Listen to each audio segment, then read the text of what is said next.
borracho de este intervencionismo gran aventurero, que ya sabemos que se cambió el nombre de Fidel Hipólito a Fidel Alejandro porque estaba destinado a la conquista del planeta, y había una sociedad tan dispuesta a escuchar locuras de esa magnitud que los primeros episodios en los que él participa, en 1947, en el intento de invasión a República Dominicana, que se dice rápido, pero estamos hablando de 3.000 hombres y 27 aviones.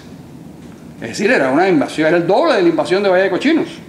Era realmente bastante notable lo que se llamó después Cayo Confite y que fue algo que abortó.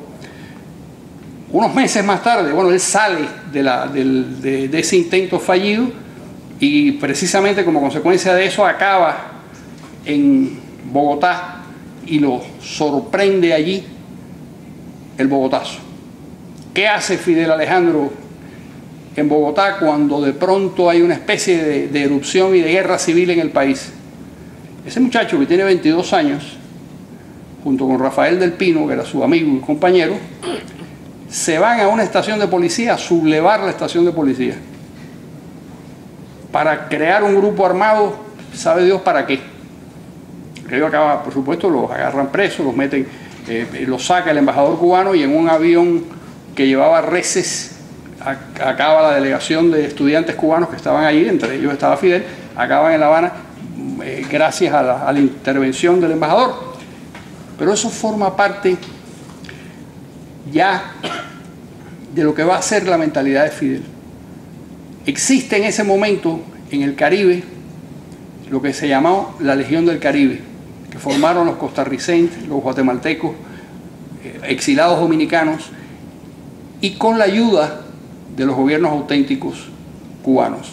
Los auténticos gobernaron entre 1944 y 1952. En ese mismo periodo es cuando se crea la Legión del Caribe, cuando se produce la Revolución de Costa Rica en 1948, que era una operación internacional, y ahí de nuevo hay una participación cubana interesante. El tráfico de armas de Cuba hacia Guatemala, de Cuba hacia Costa Rica, luego la presencia cubana, hay una invasión en 1955 de Nicaragua a Costa Rica, y hay una pequeña brigada cubana que va a apoyar a Figueres. Esa es la atmósfera de Fidel Castro. Por eso cuando él está en la sierra, él escribe una carta en la que dice que su destino es, después del triunfo de la revolución, es seguir luchando para siempre contra los Estados Unidos. Que sí, más o menos, estoy glosándolo de memoria. Eso es lo que él tiene en la cabeza. Triunfa la revolución, inmediatamente empiezan las aventuras revolucionarias. La primera es Panamá, la segunda es República Dominicana. Hay un pretexto que ellos esgrimen, que es que Estados Unidos inmediatamente empezó a agredirlos y les declaró el embargo. No, eso no es verdad, eso ocurrió después.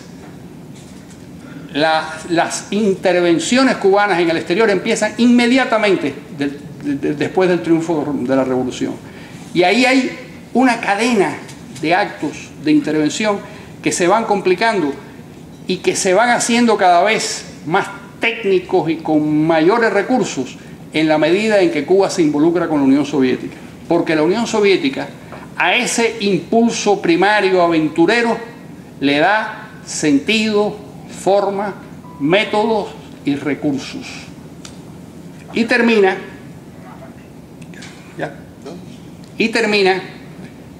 pasando de las pequeñas aventuras de guerrilleros al movimiento de grandes ejércitos.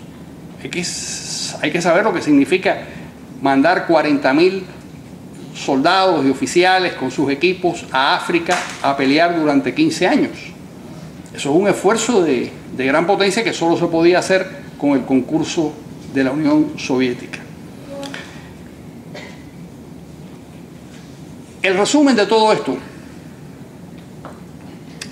es que efectivamente Fidel tenía una visión de sí mismo totalmente desproporcionada y loca y alejada de la realidad.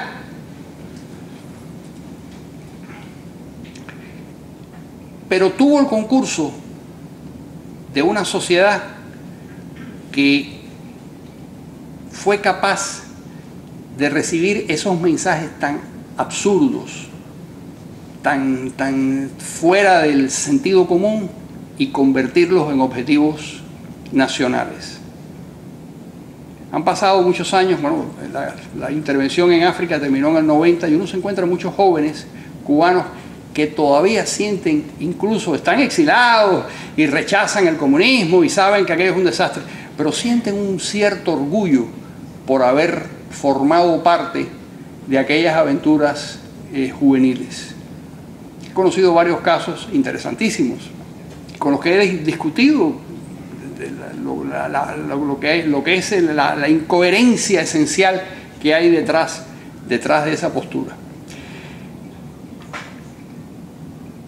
La consecuencia final de todo esto, cuando algún día enterremos primero a los Castro, que parece que eso es muy difícil, es una operación muy complicada, porque se resisten de una manera absolutamente incómoda a morirse, ¿no?